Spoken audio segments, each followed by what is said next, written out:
वो 14 किलोमीटर की टनल है। ऑक्सीजन का थोड़ा बहुत तो प्रॉब्लम आएगा ही, पर इतना नहीं है।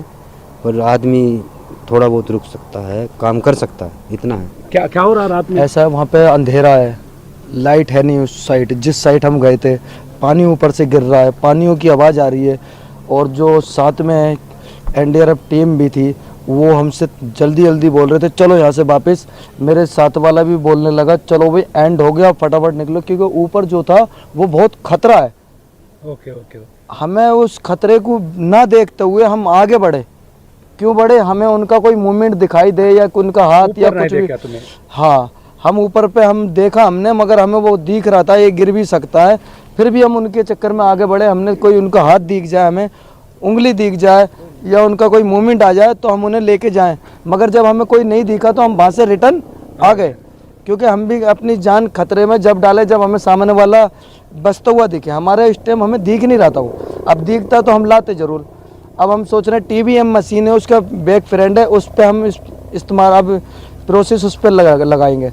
वो हमें उसके अंदर मिलता है तो ठीक है, नहीं तो फिर कलेक्टर साहब जैसे कहेंगे वैसे करेंगे। చూస్తున్నాం రాత్రి వైరల్ అయినటువంటి వీడియోలో కూడా అక్కడ కాంతి తక్కువగా ఉంది, ఆక్సిజన్ లెవెల్స్ చాలా తక్కువగా ఉన్నాయంటూ కూడా వాళ్ళు చెప్పారు. వాళ్ళ టైం సభ్యులు కూడా వాళ్ళని హెచ్చరించారు, అంటే బ్యాక్ వచ్చేసేయండి. ఎన్డీఆర్ఎఫ్ సిబ్బంది కూడా వాళ్ళతో క్లియర్ కట్గా చెప్పడం జరిగింది.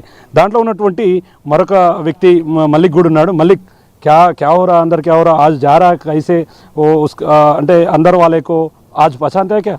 हाँ पहचानते, सब साथ के ही हैं, साथ ही रहते हैं, साथ काम करते हैं।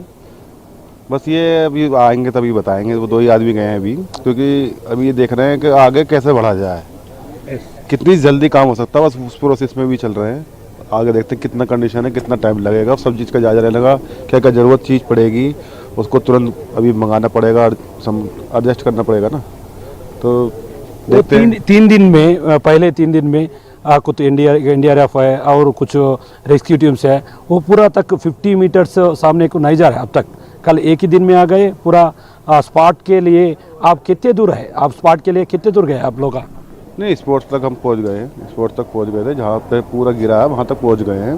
हाँ पहले नहीं गए थे और ठीक भी नहीं गए थे, तो वहाँ पर आगे बहुत ही खतरा है, हकीकत है उसमें। वहाँ पे हम चले गए, ठीक है, रिक्स ले गए, पर काम करना पॉसिबल नहीं है। वो कभी भी गिर सकता है आगे और भी, क्योंकि पानी बराबर चल रहा है।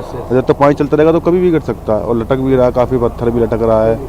जो हमने वो लगा रही है मशीन, वो ब्लॉक, वो भी काफ़ी टेढ़ा मेढ़ा हो रहा है, तो कभी भी गिर सकता है। काम करना रिक्स है काफ़ी, उसको पक्का करके काम करना है, तो उसमें काफ़ी लंबा प्रोसेस है। इस चक्कर में काम अभी देख रहे हैं कितनी जल्दी हो सकता है, ये कोशिश में लगे हुए। చూస్తున్నాం మొత్తంగా నిన్న రాత్రి అక్కడికి వెళ్ళాము. దాదాపు 15 మీటర్ల దగ్గర నుంచి అక్కడ జరిగినటువంటి ఘటనా ప్రదర్శనని పరిశీలించాం. అక్కడ ఆక్సిజన్ లెవెల్స్ తక్కువగా ఉండడంతో మమ్మల్ని అధికారులు, మా టీం మెంబర్స్ కూడా హెచ్చరించారు. దాంతోపాటు ఎన్డీఆర్ఎఫ్ సిబ్బంది కూడా ఇక్కడికి వచ్చారు, మా వెంట ఉంటున్నారు. నిన్న ఏదైతే టీంలో సభ్యులు ఇప్పటికే ఇంకో 2 లోపలికి వెళ్ళారు. అక్కడ పరిశీలించిన తర్వాత అక్కడ ఉన్నటువంటి పరిస్థితులను మాకు అవకాశంగా మార్చుకోవడం, ఈరోజు ఉన్నత ఇప్పటి వరకు ఎస్ఎల్బీసీలో జరుగుతున్నటువంటి రెస్క్యూ ఆపరేషన్ల గురించి తెలుసుకున్నాం. కానీ ప్రజెంట్గా ఈ ప్రాజెక్టుకు సంబంధించినటువంటి వివరాలను పూర్తి స్థాయిలో చాలామందికి తెలియజెప్పే ప్రయత్నం చేస్తుంది బిగ్ టీవీ. ఎగ్జాక్ట్గా మనం ఉన్నటువంటి ఈ లొకేషన్ దోమలపెంటకు దిగువన 4 కిలోమీటర్ల దూరంలో ఉన్నాము. ప్రజెంటు ఎస్ఎల్బీసీ టన్నెల్ బ్యాక్గ్రౌండ్లో చూడొచ్చు. ఎందుకంటే ఇది ఎస్ఎల్బీసీ టన్నెల్ అనేది 2005లో వైఎస్ రాజశేఖర్ రెడ్డి హాయం పీరియడ్లో కూడా ఈ యొక్క ఎస్ఎల్బీసీ టన్నెల్కు శ్రీకారం చుట్టారు. ఇక్కడి నుంచి దాదాపు 41 కిలోమీటర్ల మేర టన్నెల్ను తవ్వి ఉమ్మడి నల్లగొండ జిల్లాకు సాగునీరు, తాగునీరు ఇచ్చేందుకు రూపొందించబడ్డటువంటి మేజర్ ప్రాజెక్టుగా కూడా దీన్ని అప్పట్లో 200 కోట్లకు పైమాటగా కూడా దీన్ని రూపొందించినటువంటి పరిస్థితి. ఇక్కడి నుంచి టన్నెల్ను స్టార్ట్ చేస్తే దాదాపు నల్లగొండ వరకు కూడా ఈ యొక్క టన్నెల్ ఉంటుంది. ఇక్కడ ఈ ఇన్లెట్గా తీసుకుంటే నల్లగొండ ఏదైతే దిండి ప్రాజెక్టుగా ఉందో అక్కడ అవుట్లెట్గా కూడా దాన్ని రూపొందిస్తారు. ఇక్కడ మనం విజువల్స్లో చూస్తే ఆ టన్నెల్ కింది నుంచి కూడా పైభాగాన్ని మనం ఒక్కసారిగా గమనిద్దాము. ఎందుకంటే పైభాగం అంటే ఎక్కడైతే టన్నెల్ ఉందో ఆ ప్రాంతం మొత్తం కూడా చాలా హైట్ ప్రాంతం ఉంది. ఎందుకంటే ఇదంతా కూడా మొత్తంగా నల్లమల్ల అటవీ ప్రాంతంలో శ్రీశైలం బ్యాక్న ఉండేటటువంటి వాటర్కు ఆనుకొని ఉన్నటువంటి ప్రాజెక్టు. ఇక్కడి నుంచి టన్నెల్కు ప్రమాదం జరిగిన ప్రాంతంలో 13 కిలోమీటర్ల దగ్గర ప్రమాదం జరిగింది.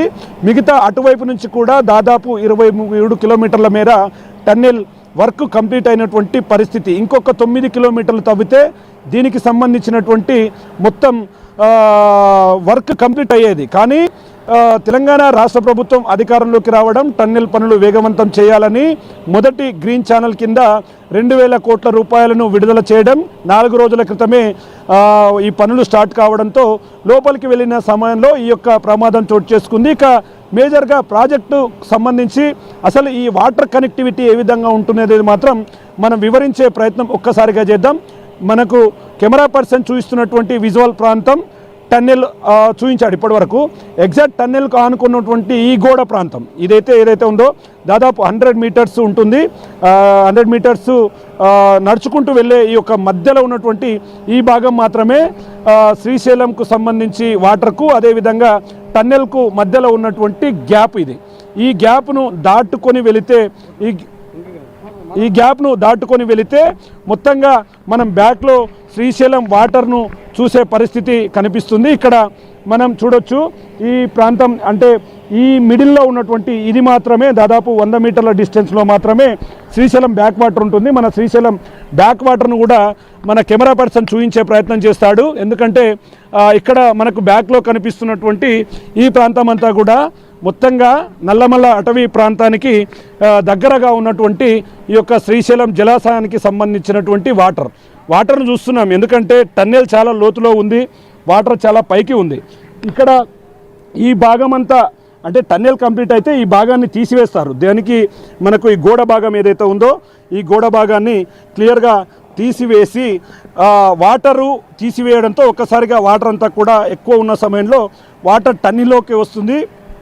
గ్రావిటీపై ఆధారపడి ఈ యొక్క ప్రాజెక్టుకు సంబంధించినటువంటి మొత్తం రన్ అయ్యేలాగా కూడా డిజైన్ చేసినటువంటి పరిస్థితి ఇక్కడ కనిపిస్తుంది. ముఖ్యంగా ఏదైతే శ్రీశైలం జలాశయం ఎక్కువ పెద్ద మొత్తంలో నిండినప్పుడు మధ్యలో ఉన్నటువంటి ఈ భాగాన్ని తీసివేస్తే ఓవరాల్గా దీనికి సంబంధించినటువంటి వాటర్ దానంతటవే లోపలికి వెళుతూ నల్లగొండకు వాటర్ చేరుకునే విధంగా దీన్ని డిజైన్ చేసినటువంటి ఒక ప్రాజెక్టు. మొత్తంగా దాదాపు 3,40,000 ఎకరాలకు సాగునీరు, తాగునీరు అందించేంత విధంగా కూడా దీన్ని రూపొందించినటువంటి పరిస్థితి ఇక్కడ కనిపిస్తుంది. ముఖ్యంగా ఇప్పటికే 2,000 కోట్లను కూడా దీనికి మొదటి గ్రీన్ ఛానల్ కింద రూపొందించడం, ఇలాంటి సమయంలో ప్రమాదం జరగడంతో ఒక్కసారిగా ప్రాజెక్టుకు సంబంధించినటువంటి అడ్డంకులు ఏర్పడడంతో ఈ ప్రాజెక్టు పూర్తిస్థాయిలో ఆగిపోయిందనే సమస్యలను రెక్టిఫై చేస్తూ ముందుకు వెళ్ళే పరిస్థితి అయితే ఇక్కడ ప్రాజెక్టు దగ్గర కనిపిస్తుంది. మొత్తంగా ఈ డిస్టెన్స్ కొంతమేరనే ఉంటుంది. ఇక్కడ నుంచి వాటర్ అంతా కూడా ఒక్కసారిగా మధ్యలో ఉన్నటువంటి ఈ భాగాన్ని తీసివేస్తే ఓవరాల్గా ఈ ప్రాజెక్టుకు సంబంధించినటువంటి వాటర్ టన్నెల్లోకి వెళ్ళే పరిస్థితి అయితే ఇక్కడ కనిపిస్తుంది.